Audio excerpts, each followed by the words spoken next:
Hi, I'm Maasa Walker, and I'm currently a employer brand manager covering all of North America. My job essentially is to tell meaningful, human-centric stories about our people, values, and our culture, and in an inspiring and creative way that our audience can really deeply resonate to, relate to, and connect to. So essentially, I'm serving as like a creative strategist. I'm a content creator. I'm a story hunter.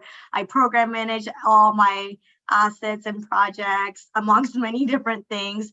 But essentially, all of my campaigns and stories will show up in different modes or channels, such as LinkedIn, Instagram, Twitter, YouTube, our career site. So yeah, my job is to create content that feels like really authentic and valuable to my audience, which is mostly our external audience, future and inspiring candidates, maybe people who are interested and curious about our brand.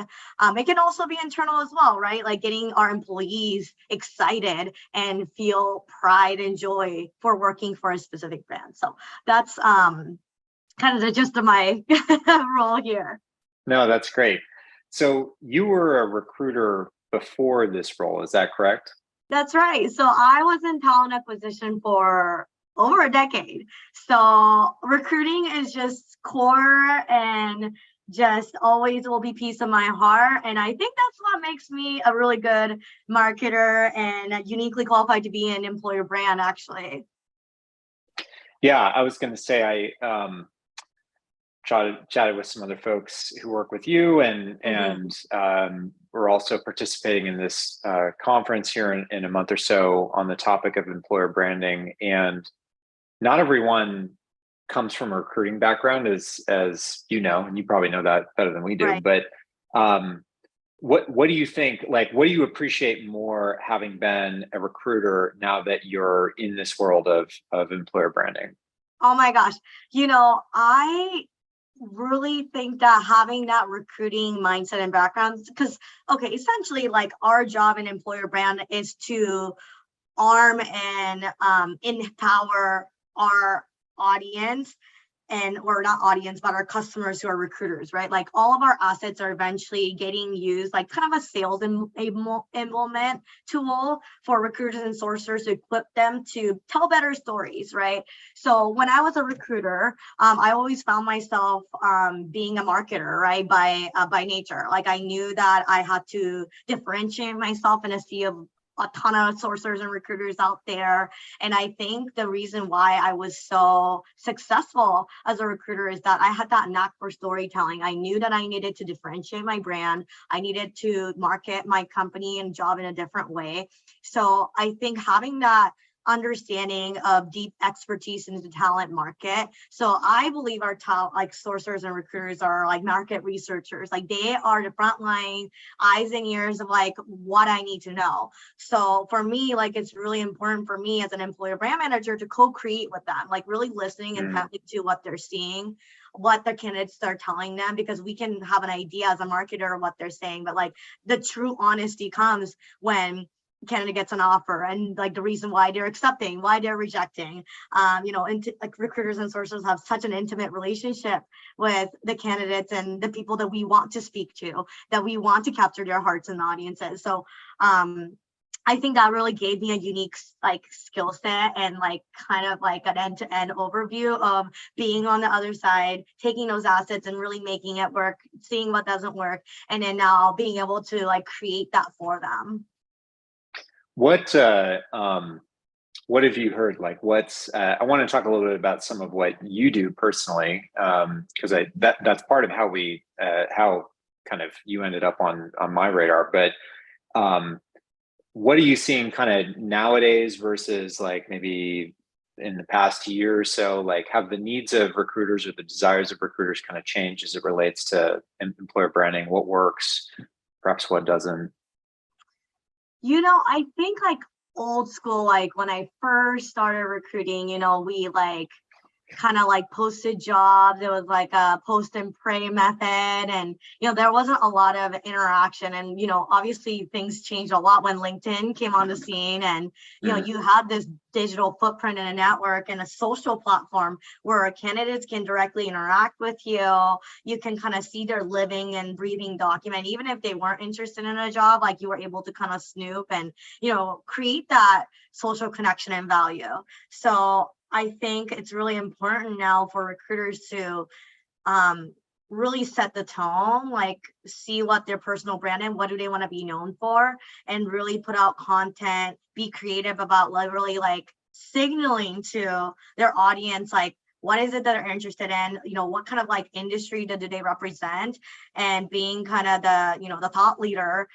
So when the jobs do come available, you already have this like population that you've like been feeding and nurturing and growing. So you become that like go-to person. And I think that's what made me successful as a recruiter, Cameron, is like I knew deeply what my audience wanted. So it's not just posting about jobs, right? It's about having a strategy that really speaks to them.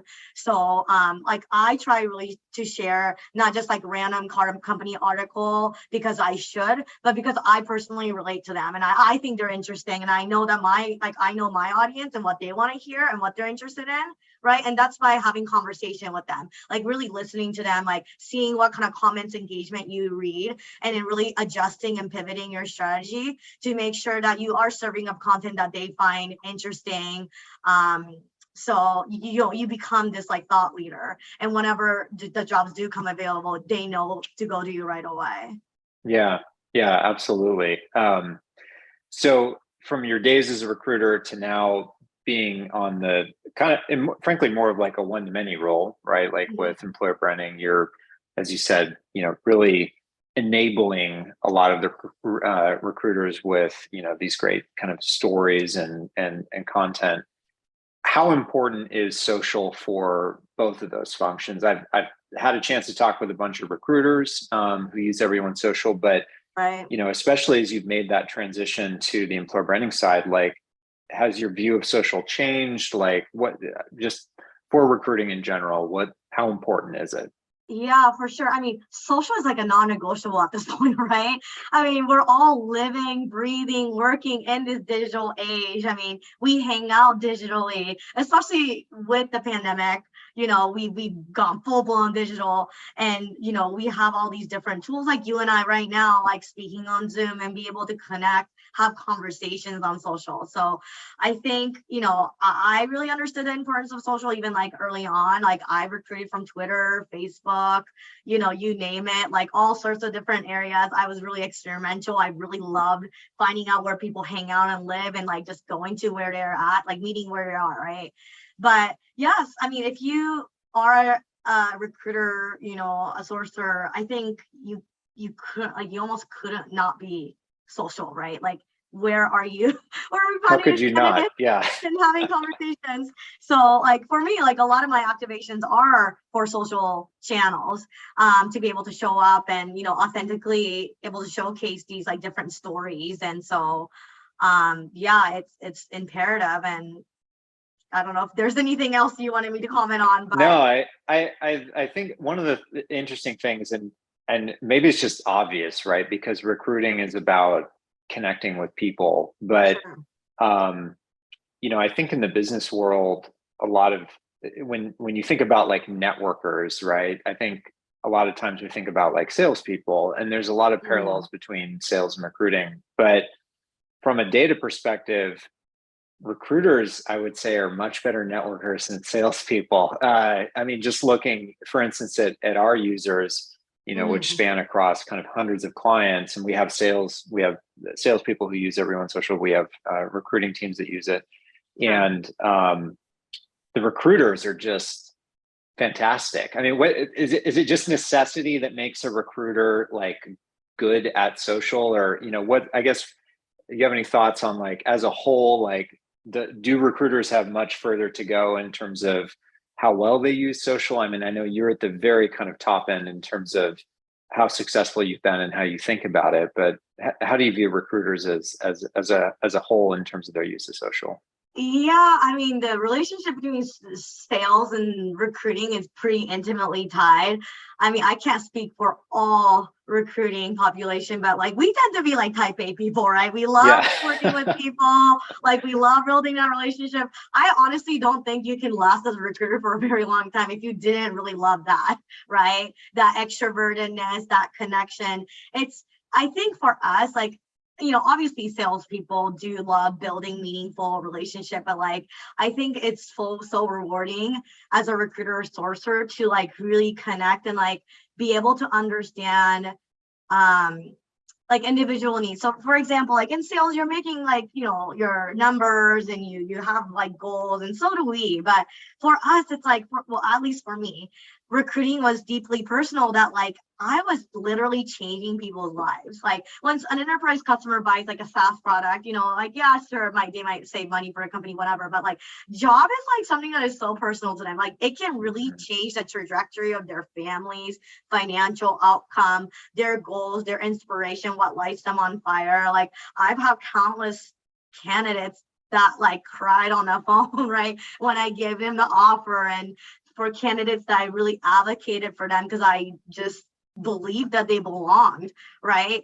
And maybe they were untraditional backgrounds, diverse candidates, or people growing up not having a role model to look up to. And as a recruiter, you really find those like gems, and thousands of like, a needle in a haystack, and you really like become their coach and their advocate. And so that intimate relationship, I think, makes us so much a bit like a different breed. And I don't know if that showcases through like social sharing, and like we're genuinely passionate about where we work and the type of jobs that we have. And so I think that kind of enthusiasm and that kind of charisma maybe shows through in social. Maybe that's Oh, like 100%. Yeah. No, I or mean that's how I see social. that's that's in part why I wanted to connect with you and kind of talk about your own routine, which kind of Sure. is a next point. What is your routine? What are you, obviously you have the things that you're doing to kind of enable the recruiters at your organization, but you do a fair amount yourself, just independent or like individually. Right. So what are your kind of simple best practices as it relates to being active on social and the things that you post, and what you've found to be successful?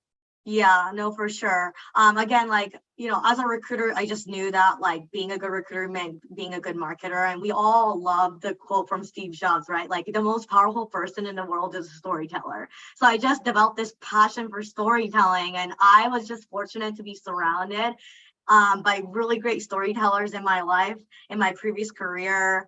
And considering myself as a business is one, like I was like, okay, how do I run my own company? Like, how do I really market and like tell great stories that really resonate with my audience? So, in terms of like what's my personal routine, like what kind of Mm, content do I share? I think about, what do I want to be known for? Number one, like what am I like, what's my niche, what is my strength, and like what is it that I want my audience to believe is to be true, right? So like, do I really want to advocate? Like I talk about a lot about like recruitment marketing, employer brand, even as a recruiter. I talk about like, things about career and candidates. I talk about just like diversity in a workforce. So those are like topics that I really wanted to be known for. So that's kind of the content I would curate. I would also be listening to what my audience wants to hear. So I would curate content on that.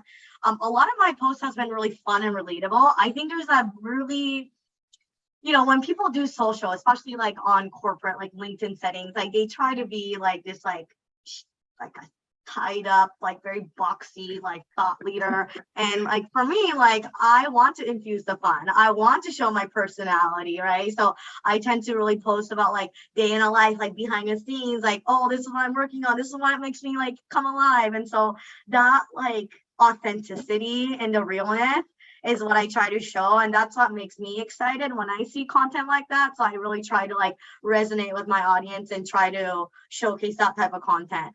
But yeah, it is a content mix. Like, you can't have all of that, right? So I do some of that kind of behind the scenes, kind of fun, lighthearted things. I try to create conversations. I post about things like company articles and innovations that I really find exciting. that I really want the audience to have a conversation around. And then some of that might be jobs or like official things that I like produce as a, a content, brand person. But yeah, I just, it's like, you can't do too much. You definitely want to like look at the analytics, see when people are around and whatnot. But it's just like, it's kind of like a gym routine or a diet. If you can't follow it, it might be the best diet or the best workout in the world. But if you're not willing to do the work, or if it's not joyful for you, like it's not the best one for you, right? So I just try to do it organically. Like some of it is structured, but like I do what lights me up and what makes me feel good. And I know that's not like the conventional answer, but that's how I kind of strategize. No, I think that's a great point. And, to your point of like bringing some kind of fun and lightheartedness to LinkedIn, like, I feel like that's a huge area of opportunity, I mean, just in terms of like, LinkedIn is, I don't know, 15 years old, thereabouts. And, a lot of the early, like it kind of started around the same time as, other major social networks. And initially it wasn't even a network, right? It was just like, it was basically like a resume site, for the profiles. And then they kind of later built a timeline and tried to kind of make it into a network. But like, I mean, just to like, do you feel like that's where it's heading? I mean, what have you learned from posting kind of more lighthearted personal stuff on LinkedIn? I think, okay, so like brands have a hard time being like showing their colors, right? Like what Yes. the other brands, okay, for example, like Wendy's, they kill in social media, right? Like they're really good about it. And there's some fun brands that can really experiment, but there are brands that just has limitations just because of, the structure in corporate and, you get in trouble. But like as an individual, I have a lot more freedom to do whatever because I'm representing myself. I'm not, I mean, I work at a company. I have to be mindful that I represent that, but I'm also a human too. And I think people relate better. And obviously there's been studies done that like they trust like an employee, or an individual, what they're saying more so than the corporate slogan, jargon, marketing, like very thought out, crafted message, right? So I kind of get to like do like I have like a leeway, although I do create content that's the more brand specific, but I'm also an individual that works and has differentiated and personal experience about working for a company. So it's like I think that's what people find really highly personal and relatable is like, okay, so maybe they have a preconceived stigma or notion about a certain brand because of media or what people say. But like, I love just like surprising and delighting people. And just because one person's reality is that doesn't mean that your coworker's reality is that, right? Like we all work and have like different experiences. So I think it's important to showcase like those diverse perspectives and, to show that everyone's experience is different. And, I think especially when thinking about like diversity, that's something that I'm like highly passionate about, Cameron. Like, as a woman in tech, having a non-technical career, I think it's important just for me to showcase like, hey, being a woman in non-tech roles at a tech company, like, it is possible to be here. And you don't have to fit a specific mold. You don't have to act a certain way in order for you to thrive at a company like that. So for me, that's important to show, as an individual and as a, a brand marketer. What I think a lot of people probably feel nervous about, kind of exposing more of who they are. And I'm really talking about, LinkedIn in particular. I think that's kind of where everyone's mind goes, when it comes to kind of business use of social. I mean, it's expanding from there. We have clients that are heavily using Twitter and, more that are thinking about Instagram and TikTok and how they want to think about that from kind of an employee perspective. But what would you say to someone who's maybe like a little bit nervous about sharing, they're maybe sharing like work stuff, kind of the boxy things, but I mean, yeah, just I guess being a bit more personal. Yeah, I mean, again, being personal, there isn't a definition, right? Like it's not just one way of showing up as personal. So what's personal to one person could be totally different in what's personal to me. So like, of course, I'm very like extroverted. I'm pretty much very open book. I like to share a lot of different things, but like another colleague being personal means like maybe sharing that like they had like what they have for lunch that day, and that could be very personal and very really revealing for them as well. So I don't have a prescription or like a perfect formula for like what that looks like. I think people should share whatever they feel comfortable sharing, and there's no right or wrong to doing this, right? For me, it's all about experimentation and what feels right to me. So I unfortunately cannot like dictate what people share, or that I can encourage people to share X, Y, and Z. But I can show by example. And when people do well here, or when they share, I think they do tend to perform well. But there's also like you have to be mindful of channels, different channels. Like how I would show up on Twitter probably would be a little bit different than how I would show up on LinkedIn, right?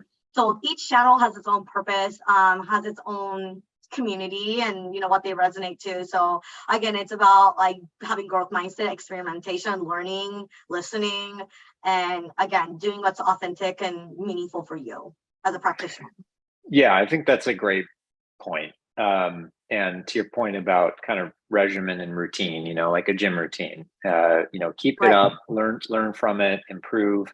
I Right. talked with a hiring manager who leads an engineering team, and to your point, personal for him was like sharing an update on a highly kind of technical project that he's pretty passionate about, and um, at kind of face value, it would be like, well, that doesn't, I don't know, maybe that's not super engaging or whatever, but actually for him, it performed exceptionally well. Like it was a highly engaged piece of content that was in many respects very simple. It was just him kind of shedding some light on why this was interesting to him, why it was a passion for him, and it was related to stuff that he and his team are involved with working on.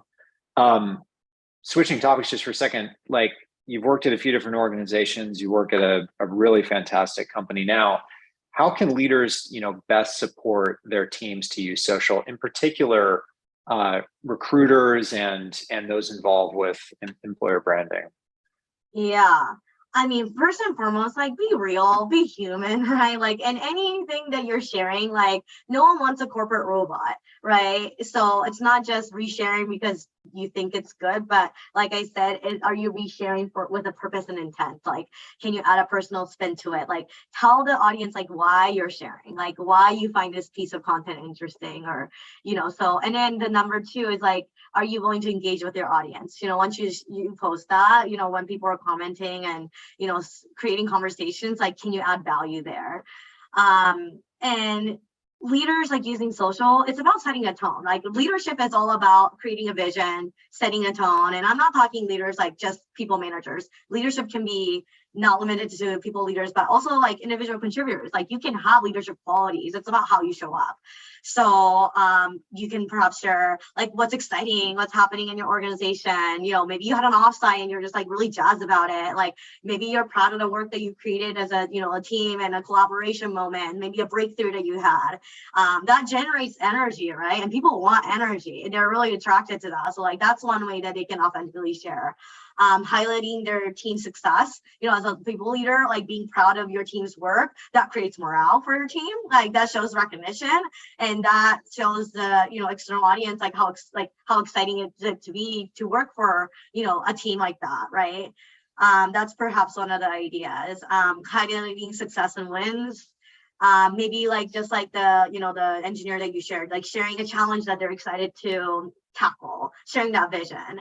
And then of course like evangelizing the company, like being a people leader, and like VPs, CVPs, though they have a unique position to really position themselves and to be that thought leader. So right, LinkedIn blog or Medium blog about their thoughts and like how they're thinking about this technology or the industry or the new innovation coming up, or a trending topic, like they can add value and thought to that. So I think those are the ways that they can use social to kind of light up different channels. Yeah, no, I love that. Yeah, I think that all makes perfect sense. And your point about individual contributors also being kind of Uh, Leading the way, right, through doing and showing others kind of how to do something successfully, or getting other people's energized. I think that's a really great point.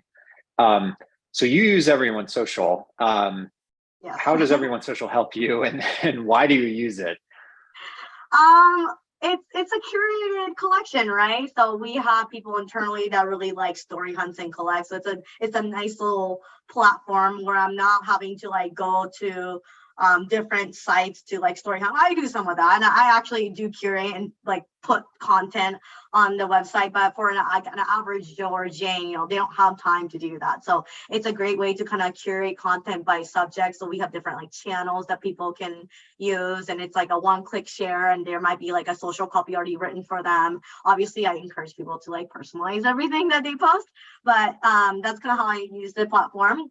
I'm not gonna lie, I'm such a basic person. I love the gamification. I'm a type A. I've always wanted to be the number one. So the story, like the leaderboard function, definitely I think draws people in to post more. Not that you should do it because you want to be number one, but it does incentivize people to, I think, like get more excited about that.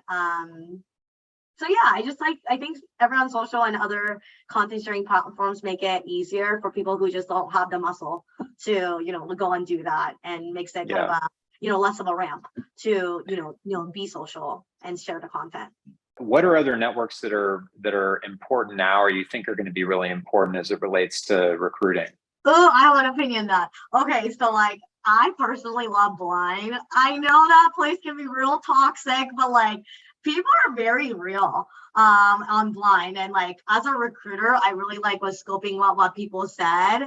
And even as an employer brand, I just like look at it. I mean, you guys, not everything you read on the internet is true, by the way, but it's like important to get understanding and perception, because like perception is almost as important as the reality, right? So like as a brand manager and a marketer, it's like, wow, like people are perceiving it this way. How interesting is that? Why are they perceiving it that way? And like for me, it's like, well, let me try to like debunk that, or is there truth behind that? And if there is a truth behind that, is there a way to like improve or give feedback to our like company, or policymakers, or people who can like actually like change that? Do I resonate with that? So I really love the fish bowls and the blinds, and like even the glass doors, like making information more transparent, because LinkedIn sometimes can be like virtue signaling, or like, and Yes. people only say the right things, right? Or they say it in a way to like evoke a specific response. So that's kind of like, and then Twitter also, like, yeah, Twitter is old school. That platform has gone through evolutions, but like Twitter tends to be a little bit more conversational too, and people just like don't care about what they say on Twitter too. So I like the kind of the real, authentic kind of voice. Again, this is to say, like, not to say like believe everything that you read on there, and I certainly have like, you have to exercise like critical thinking. You have to make sure that you're like getting real information, fact check, make sure that what you're reading isn't like, you're not like doing like, what do you call those, the bias of like you like think something, so you start to like latch onto information that like validates that, right? Yeah. Like, you have to have diverse Yes. perspectives, and making sure that you're like balancing your where you're getting your source of information from. But long story short, I love Blind. I can personally. And it's interesting to me as a brand manager and a marketer, as a practitioner. Awesome. Well, if anything comes to mind that I could help out with, let me know. Thanks, Cameron. Yeah. Talk to you soon.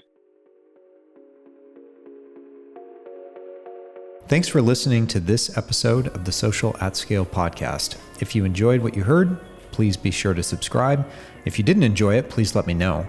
You can access past episodes on our site at everyonesocial.com/podcast. As always, please feel free to connect with me directly on Twitter or LinkedIn, and look forward to seeing you next time.